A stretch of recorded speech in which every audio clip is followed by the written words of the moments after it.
When it comes to preparing for the end of the world, I feel like you definitely need to stockpile food. Yes. Which is where those commercials come from, which I feel like those commercials aren't as popular as they used to be. You know, they come on the commercial for like get a whole month's worth of food, freeze dried, or you could buy your own freeze dryer. Right. Yeah, you know, freeze dry your favorite foods. They have the bunkers you can rent. Oh yeah, those are completely underground.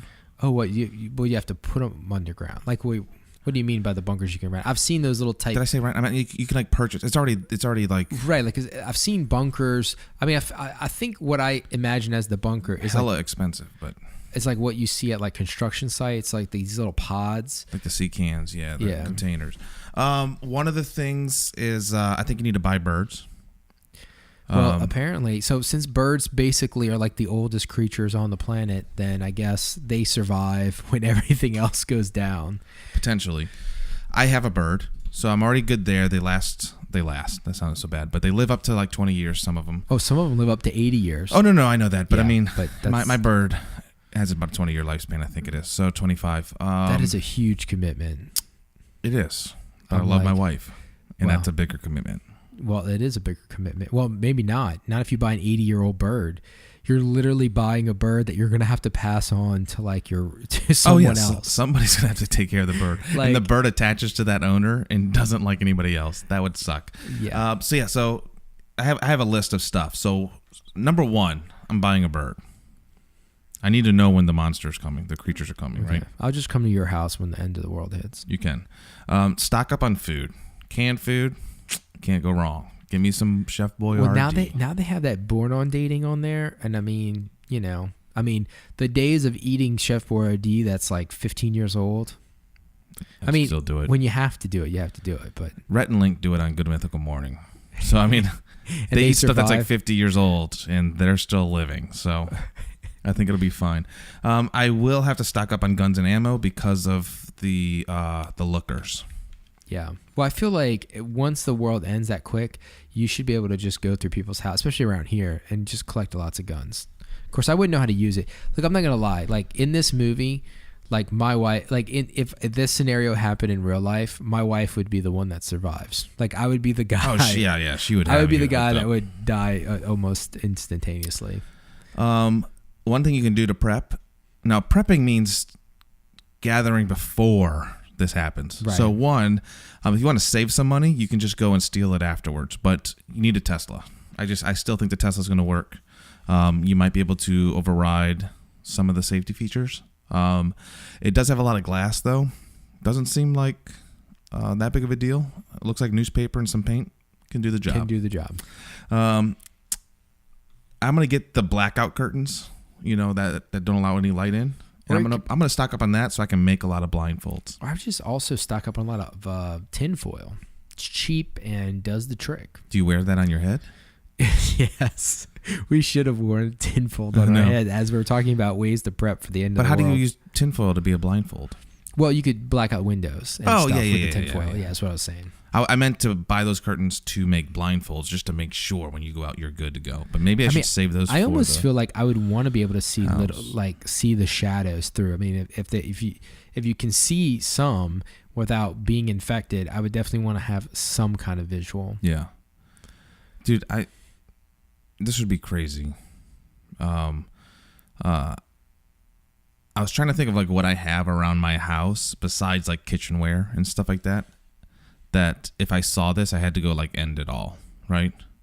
And I'm like, I don't know how that would happen. Like if I just saw it into this room real quick and I jumped out the window, I would just land on the ground because we're on the ground, right? I don't have any knives in this room. I do have a pair of scissors, so that's scary. So I need to find a place to keep all this stuff locked up at all times and not have a key because you can still potentially stab yourself to death with a key. Maybe a thumbprint scanner or just a combination lock or something where you lock everything up. But you think when the mind control comes, you don't have those memories anymore. Like you don't know how to. Yeah.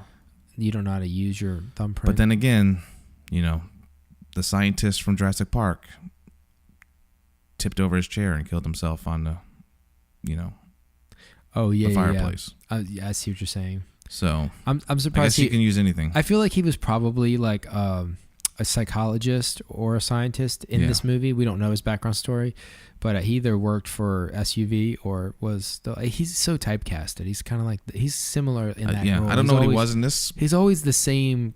Well, at least I don't know. His husband about was Jurassic a architect, though. but we don't know where he is because he was probably the guy who tried to go save people and died immediately. And could you imagine if they built that glass structure that they wanted? Like, that'd be really bad for this movie. That's a lot of windows you had to cover. Yeah, that'd been really bad for this movie. See, once again, John Malkovich, total jerk, but totally dead on. Right. Exactly.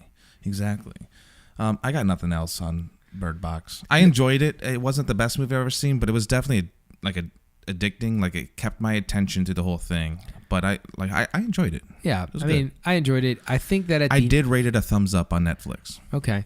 I hate the fact that they took away the star rating on Netflix. Me too. I mean, a 3-star is a 3-star. A 4-star is a 4-star. And a 5-star is very rare, but they exist for me. And I had a very intense system by which I rated everything so that I would get the most appropriate thing. And now, thumbs up, thumbs down, this percentage rating, I don't trust it anymore because, you don't know. You don't know me like that. It's hard. Bring back the 5 stars. All right. Guys, man, thanks for listening, and thanks for sitting around letting us babble on about Bird Box. Listen, it's 2019, and new year, new you. That's a lie. It's usually the same me. It's usually the same you. One thing that I'm trying to do more for this year is just to have balance. Is to balance out life, family, work, hobbies, and our show. So to balance out our show, I'm actually going to take on more than what we did last year. Sounds like a great way to balance. But it is because I feel like we weren't doing enough, at least on my end, to make sure that we're successful. So we did a really good job at the end of the year of coming out with weekly podcasts that I thought originally we were going to do monthly and then bi-weekly maybe or bi-monthly, and then we started doing them weekly, and we were pretty successful with it.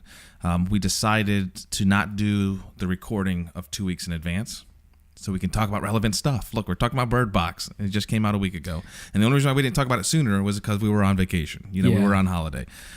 So we're gonna do a weekly podcast like we've been doing. I don't know when that podcast is going to drop yet, Wednesday or Thursday. We're still looking at the analytics to see when's a good day. We've been doing them on Fridays, but we think it'd be better for Wednesday or Thursday, especially for people that are driving to work. But we're now doing video for the podcast. If it worked, we've had a lot of technical issues through this podcast, such as me pressing the space bar.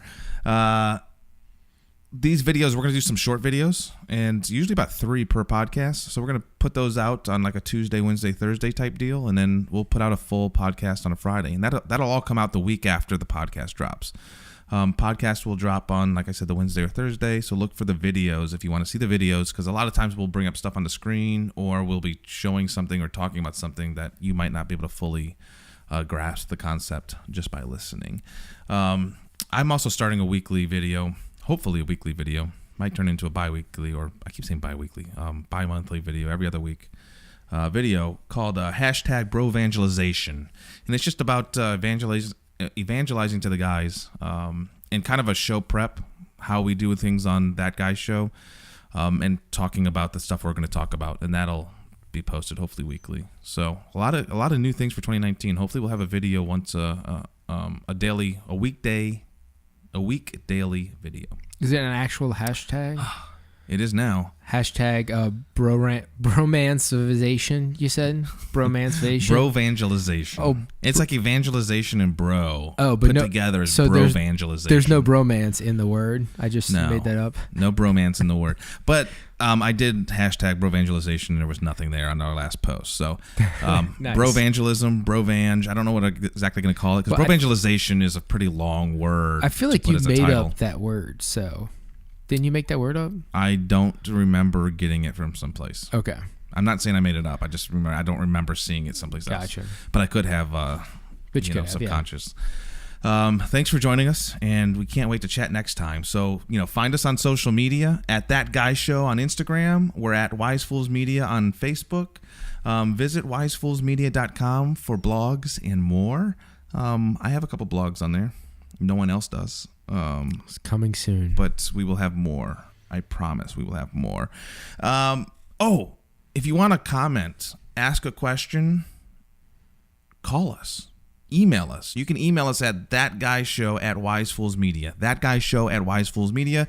And you can call us at 985-503-7867. That is 985-503-7867. Well, I think you should write a jingle for the number, and you can sing it.